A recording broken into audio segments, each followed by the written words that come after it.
Amsterdam is known for many things. Among them, it's known for the large number of museums it has.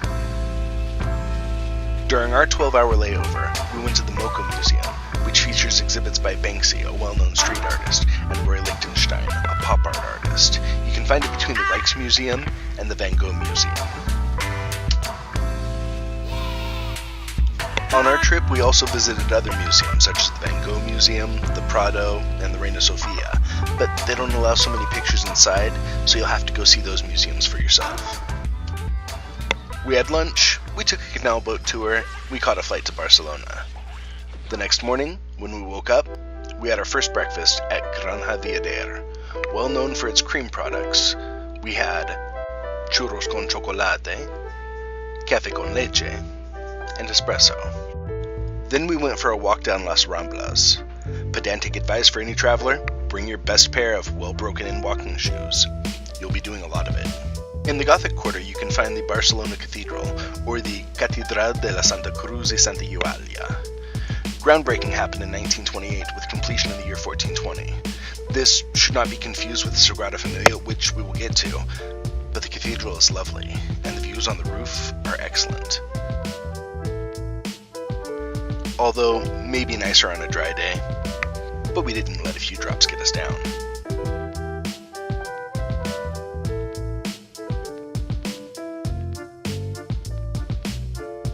Shortly, we came to La BOQUERIA, which is a huge public market that dates from the year 1217. The locals come here to do some grocery shopping, or have a meal. The tourists, snack. While we were there, we went to restaurant Quim, had some olives and a couple of drinks, but fried eggs with baby squid and pamel tomaca was second breakfast. The basilica known as Sagrada Familia is gobsmackingly beautiful. No matter how you might feel about the religious iconography, there is probably nothing like this building in the entire history of art. You should go visit it. It is worth your time and money. Started in 1882 and expected to be completed in 2026 on the 100-year anniversary of the death of Antoni Gaudí, the architect who designed the cathedral, the light inside is stunning. As the sun moves, the colors inside warm from blue, green, yellow, orange, and into reds with the sunset. Aside from the marvelous light, the columns, ceiling, and every bit of space flows with nature-inspired artistic value. You should not miss it. I'll be back in 2026 when it's completed. After the Basilica, we went up to Park Güell and down to the other Gaudi and Gaudi-inspired sites like the Block of Discord, and we had lunch. But here's my big tip for Spain. Menu del Dia. All over Spain you can find a reasonably priced 3-course lunch that is seasonal, local, and delicious. Menu del Dia. Have it every day you're in Spain. We then took the high-speed train to Madrid at 301 kilometers per hour. The weather turned beautiful, and Madrid, oh man, Madrid is beautiful. Whether you're admiring La Estatua de Ángel Caído, wandering the streets, hitting museums, visiting parks, or enjoying the delicious food, Madrid will enchant you. But no matter how pretty it is during the day, it's even more lovely at night. The locals are aware of this, and in fact, Madrileños are better known as los gatos, the cats, because they are always out at night. With easy access to oceans all around, Spain has excellent seafood. In fact, while the largest fish market in the world is in Tokyo, the second largest is in Madrid. Here at La Casa del Abuelo, we had gambas al ajillo, wonderfully spicy, garlicky shrimp and olive oil. While in Madrid, or in Spain in general, begin your lunch with La Hora de Vermouth, which is when you have a vermouth cocktail and a little snack. This preps your appetite for the eating you'll be doing later on, because like any Mediterranean or most European country, the food is going to blow your mind. This is how happy it made us. For breakfast, if you're in Madrid, go to Chocolateria San Inés. There you will find the world's best chocolate con churros. If you've never had a Spanish chocolate with churros before, and you only know the Mexican version of this, be prepared for something different. far less sweet, and fantastic. After a couple of short days above the Plaza Mayor, we left Madrid and traveled 1 hour by car to the picturesque city of Segovia. High up in the Guadalajara Mountains, Segovia has always been popular with Madrid's wealthy for an escape from the heat of the Central Plateau, but it's become a super popular destination for day tripping tourists, although it is well worth staying overnight. The Alcazar that you see here is monumental, famous, gorgeous, and all of these things, and so is the cathedral that's on the main square. But here in this shot, you can just make out the pride of the city, the aqueduct, which runs through the heart of the old town. Along with the Pont du Gard in France, this is one of the best preserved elevated Roman aqueducts in Europe. It is symbolic of the city, and they're quite proud of it, for good reason. 2,000 years old, built without mortar, it could still hold a stream of water, and was only recently decommissioned when the city built a newer, more modern irrigation system. Segovia is absolutely enchanting, and being only an hour by car or half an hour by high-speed train, for super cheap by the way, it's no wonder that this place is such a hit with the tourists and they mob this place during the day. Stay overnight. You'll be rewarded with great food, convivial locals, and who knows, maybe you'll run into a bachelorette party and party with them.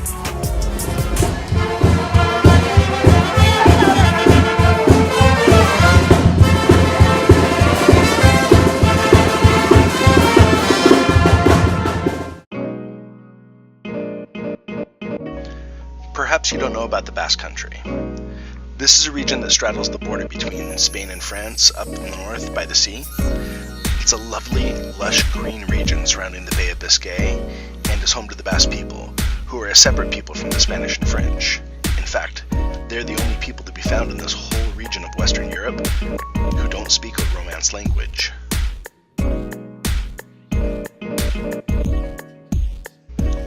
There are several reasons why you might want to visit the Basque Country. You could want to visit places of historical value like Guernica. Maybe you want to check out art in the Keukenhof in Bilbao, or catch a highlight match. Mostly though, when people go to the Basque Country, they want to go to San Sebastián, the city with more Michelin stars than any other per capita. They go there for the food in the Basque region, which is out of this world, mind-blowingly good.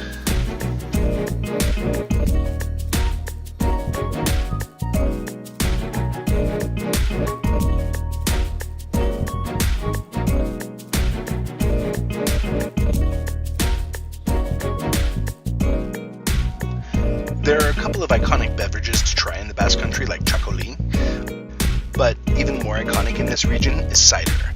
They press the apples in October, and starting in January, you can go to cider houses like Sebastián here and do the choch.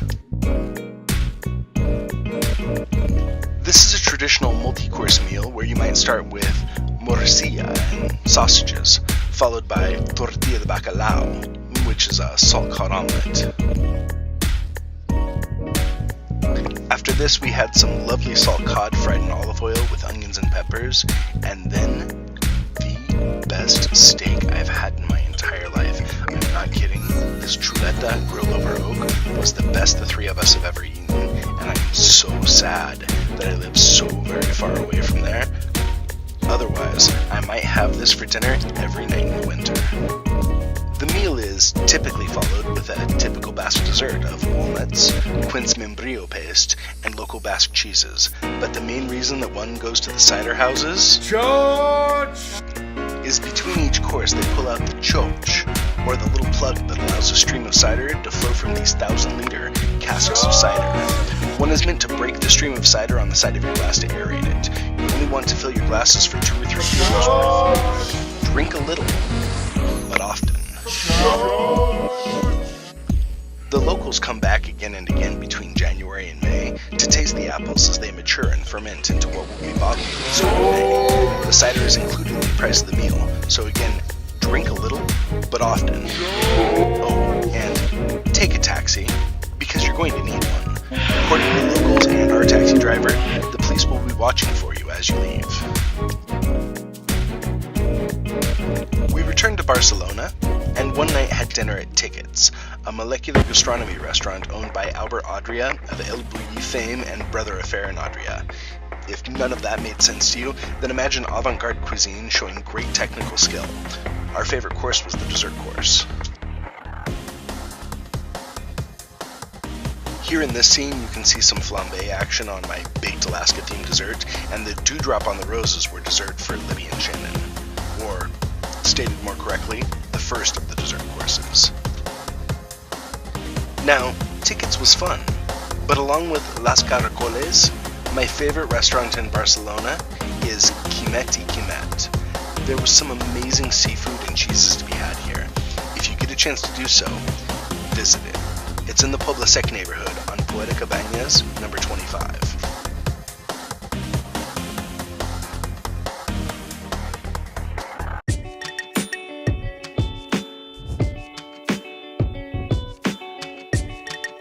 We returned to Amsterdam at the end of our trip and had some excellent days there. We tried pickled haring, which was better than we thought it would be. We had rijstafel, which is a Dutch tradition for an Indonesian meal where you get tastes of lots of little dishes served all at once.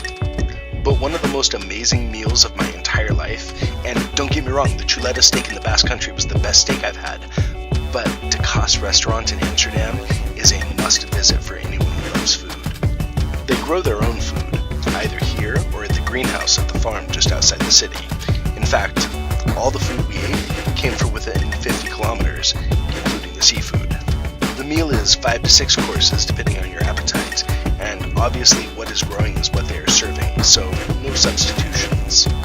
This place could easily be Michelin starred, but that requires a level of upkeep and pernickettiness that they just don't want. Still, you get Michelin star atmosphere, service, and the food at that price? Well, just look.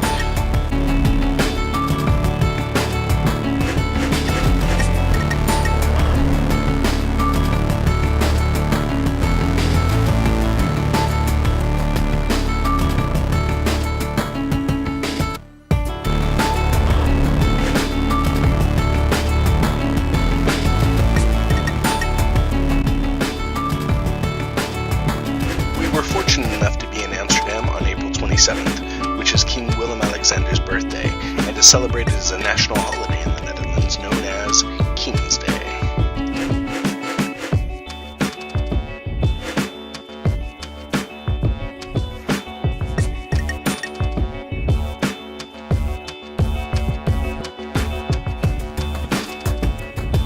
The way we had it described to us before going is to imagine that the World Cup, Mardi Gras, and a gay pride parade all had a dirty threesome at a yard sale. Having a yard sale in Amsterdam isn't legal for most of the year, but it is on King's Day, so you find plenty of those. But there's music and dance events, there's street food, everywhere people are partying, and the canals are packed. Everyone wears orange in celebration of King Willem-Alexander of the House of Orange.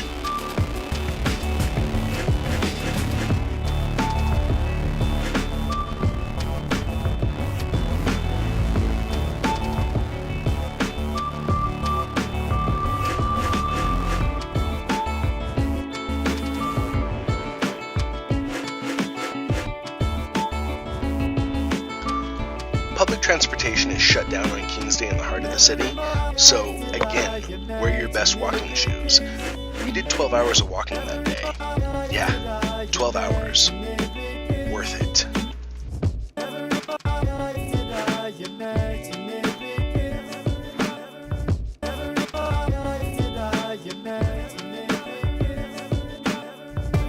If you're in the Netherlands from mid-March to mid-May, go to the Keukenhof Gardens. They're one of the world's largest flower gardens, and being Dutch, being Holland, tulips abound.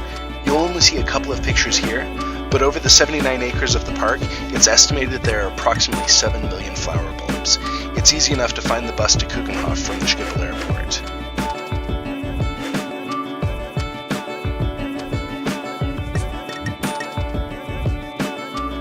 Buen viaje. Happy travels, mis amigos.